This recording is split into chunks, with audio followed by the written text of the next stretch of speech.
ससुरा के सुख छोड़ी नैहर बोलाई कैसे दिनवा तो कटे सखी रतिया बिताई कैसे ससुरा के सुख छोड़ी नैहर बोलाई कैसे दिनवा तो कटे सखी रतिया बिताई कैसे मन जोग भेटैले राजा खूबे लूटीले माजा का कोई आदत अपन आगे ना हो सैया के संगे बेबा छावाले लंघी अंघी लागे ना हो सैया के संगे बेबा छावाले लंघी अंघी लागे ना हो।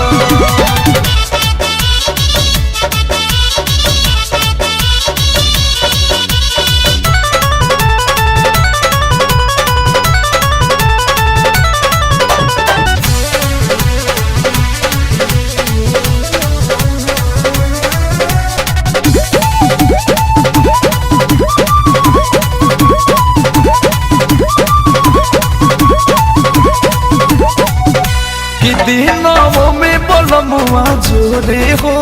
लागिला देहर गारे एको मिनट सखी सैया के हो छोड़े के मन न करे छोड़े के मन न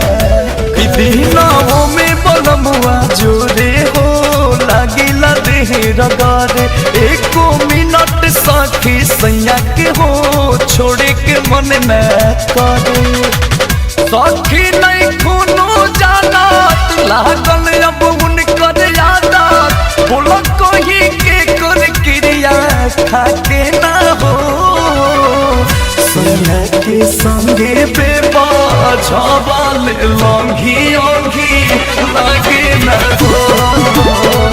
सैया के संगे बेबा छावाले लंघी अंघी लागे ना हो।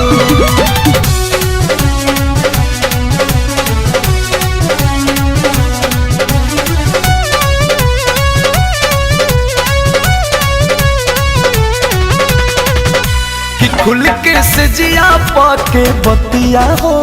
कैसे कहीं ज्यादा हमारा दागरदा से याद ही ऐसन हो तोहरो मिलो दादा तोहरो मिलो खुल के से जिया पाके बतिया हो कैसे कहीं ज्यादा हमारा दागरदा से याद ही ऐसन हो तोहरो मिलो दादा अंकुश के छोड़ा नहीं प्यारे हमारा रोज चाहिए हुई बेचैनी नहीं हाथ आके ना हो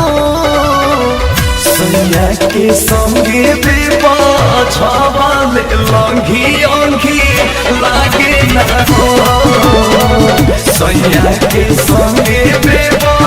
छावाले लंघी अंघी लागे ना ससुरा के सुख छोड़ी नैहर बोलाई कैसे दिनवा तो कटे सखी रतिया बिताई कैसे मन जोग भेटैले राजा खूबे लूटीले माजा